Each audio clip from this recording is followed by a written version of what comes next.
He didn't just expose them, he humiliated the entire Republican bench. While Americans suffered, they vanished, skipping work, skipping votes, skipping responsibility. But now, one Democrat just tore through their excuses, revealing a shutdown built on greed, silence, and billionaires' interests. You're about to witness the speech that scorched the GOP to its core. Member, Mr. McGovern, for any comments he wishes to make. Well, hello, Madam Chair. Welcome back. Hello, Ranking Member. Long time no see. I hardly recognize you guys. Where the hell have you been? It's good to see you back on back in the Capitol building. We've been looking everywhere for you guys. I mean, seriously, we were worried. We actually started handing out missing person posters. Nobody has seen you for 8 weeks. But hey, I'm glad that you're okay. I'm glad that you survived your nice 2-month paid vacation while Democrats stayed in Washington to try to end this shutdown. But here's the deal. Most Americans think that what Republicans did, skipping town in a shutdown, has been one of the most disgraceful, embarrassing, pathetic eras in the modern history of the House of Representatives. For 8 weeks, Speaker Johnson let you all stay home while Americans missed paychecks, skipped meals, and watched their costs explode. Republicans quit their jobs. They disappeared. And they can argue all they want that the House did its job and that's why they went home. It's just BS. The House didn't do its job. If Republicans had done their job, we wouldn't be here right now voting on a different bill than the one that they passed. But instead of working with us on trying to end the shutdown, they all just left. They abandoned their offices, but more importantly, they abandoned the American people. And just so people know, while Republicans sat on their couches waiting for someone to tell them what to do, House Democrats were here. We were here working. We were meeting with regular people, talking with folks about next year's skyrocketing health insurance premiums. I've been back and forth to my district almost every weekend. People showed me the letters that they got on their premiums. They're doubling and they're tripling, not because of Democrats, but because Republicans are failing to act. They extended tax breaks for billionaires in like a nanosecond. That got done. They wasted no time helping out the well-off and the well-connected.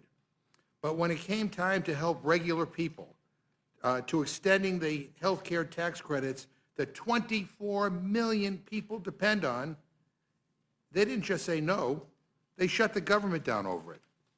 Republicans skipped town for 8 weeks because Democrats had the gall to ask you to do something to help regular people. And you know what? It's a real shame. Republicans are selling out middle America, selling out working people at a time when affordability is the #1 issue. And as we see record levels of inequality in this country, Republicans are selling out working people all so they can do the bidding of the billionaire class. I mean, look what's happening. Trump's reckless tariffs continue to wreak havoc on the economy. He says food prices are way down. That's coming from a guy who dines on caviar at Mar-a-Lago. He's never shopped for groceries a day in his life. He doesn't have to pick between plastic or paper. But his tariffs are costing the average American household over $1,200 this year. And next year, it will be $1,600. That's money for groceries, for bills, for rent, taken out of the American people's wallets. And he's not even hiding it. He's rubbing it in. Trump is literally renovating his bathroom in marble and gold and posting about it on social media while regular people are getting letters saying that their health care premiums are going up by $1,000.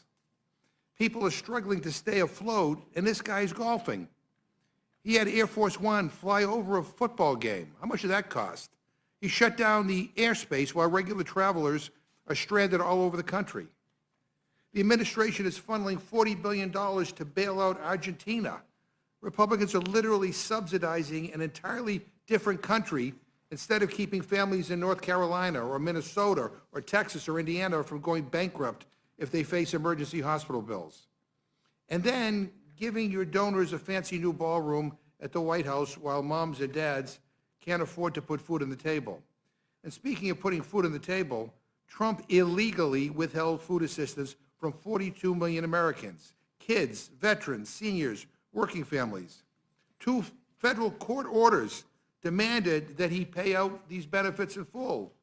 But he would rather appeal to the highest court in the land to starve people out than to simply provide them with the food assistance that he is legally obligated to send to American families. Like, who does that? I mean, that's the Republican policy position. We'll give you your food if you let us take away your health care. I mean, who the hell thinks like that? And I know Republicans don't care. I know your donors have private doctors and insurance CEOs on speed dial. But could you at least pretend to do something about the 20 million Americans who are about to see their health care premiums soar? Or the 4 million people who could lose their coverage altogether? You don't even have a health care plan. You've been promising one for over a decade, and we've never seen it because it doesn't exist. Or maybe it's simply just hiding behind the missing appropriation bills that this Republican majority hasn't passed. I don't know. But what I do know is this. Republicans have been in charge for 292 days. That's 292 days to do something, anything, to lower costs, to bring down prices, to make America more affordable, to do something about health care, tariffs, grocery prices, rent, or heating bills. And what did you do? You handed out tax breaks to billionaires and took the longest paid vacation in modern history. Even your own colleagues called it out. Even Marjorie Taylor Greene says you guys messed up. When Marjorie Taylor Greene thinks you've gone too far, you might want to rethink things. And by the way, you also refused to even swear in our new colleague, the duly elected representative from Arizona's 7th District, Adelita Grijalva. Why? Because she will represent the 218th signature on a discharge petition to release the Epstein files. Oh, we didn't forget about those either. Don't worry. We won't forget that the Speaker of the House refused to swear in the first Latina ever elected to represent Arizona because he was more concerned about protecting pedophiles than getting the truth out there for the survivors. But that's just the perfect metaphor for the Trump economy. If you're rich and powerful, you get ahead. If you're a regular person, Republicans will not lift a finger to help you. And I want to be crystal clear. House Democrats represent something very different. We refuse to accept a government that moves at lightning speed to give tax breaks to billionaires, but then goes home for 8 weeks when it comes to ensuring health care is affordable for working families. We've said it from day one of this shutdown. We will sit down with any Republicans, anytime, any place, anywhere, in order to find a path forward that would reopen the government and finds a solution to Republicans' health care crisis. But we're not just going to roll over and accept your way, your my way or the highway approach to governance. If you need our votes, you need to work with us. But you refuse because you're more interested in extremism than governance. But here's the thing.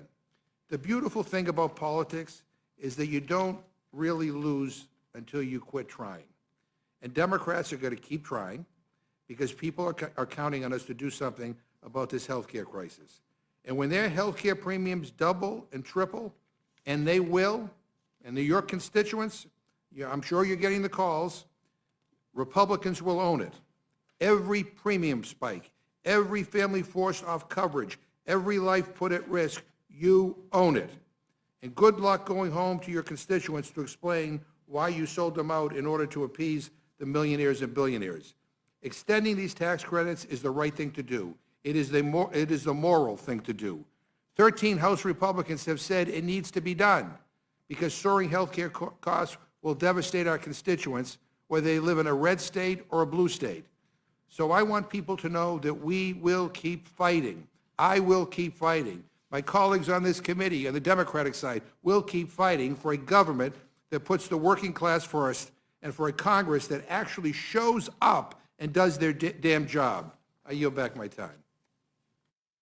What you just witnessed wasn't a speech. It was a courtroom verdict against a party that abandoned its oath. In less than 10 minutes, Representative McGovern laid bare the truth. While Americans struggled with skyrocketing healthcare costs, missed paychecks, and rising rent, Republican leadership vanished for nearly 2 months, fully paid, no votes, no plans, just silence. And now that they're back, they expect applause. This wasn't just political theater. These were hard facts. Speaker Johnson let the House idle while the country suffered. Republicans bailed on their duty, then returned to the Capitol acting acting like nothing happened. They didn't just skip work, they skipped out on the American people. And while Democrats held the line, worked across districts, and fought for working families, Republicans handed out billionaire tax breaks in record time, but couldn't be bothered to protect 24 million Americans from losing their health care. That isn't leadership, that's betrayal. Think about it. They shut down the government because Democrats dared to propose tax credits for working families. They had time to renovate Trump's bathroom in gold, fly Air Force One over a football game, and funnel billions to foreign nations, but not a single week to stop Americans from drowning in healthcare premiums. Who does that? Who withholds food assistance from 42 million Americans, including kids, seniors, and veterans, while planning galas and ballrooms for their donors? That's not governance, that's cruelty in a suit. Let's call it for what it is: a rigged system that protects the rich and punishes the rest. And when even Marjorie Taylor Greene says her own party messed up, you know it's rotten to the core. But this goes deeper. McGovern didn't just call out policy failure, he exposed a moral collapse. A party so beholden to extremism and billionaire donors that they couldn't even swear in the first Latina elected from Arizona because she threatened to release the Epstein files. Let that sink in. They prioritized covering up for predators over swearing in a duly elected representative. That's not just shameful, that's dangerous. So now, the question isn't if Republicans failed, it's how long they thought they could get away with it. Do they think Americans don't notice that struggling families won't remember who sold them out? Because they will. Every premium spike, every child cut from food assistance, every delay in coverage, they will remember. And when Republicans return home to face their constituents, they won't be met with applause. They'll be met with questions they can't answer and pain they helped cause. Because no one, not Trump, not Johnson, not any of them, is above accountability, not above the Constitution, and not above us. So don't let this moment pass in silence. Share this video, stay loud, stay informed, stay relentless, because the only thing more dangerous than corruption is when we stop exposing it. Subscribe to Capital Rise. The fight isn't over, it's just getting started.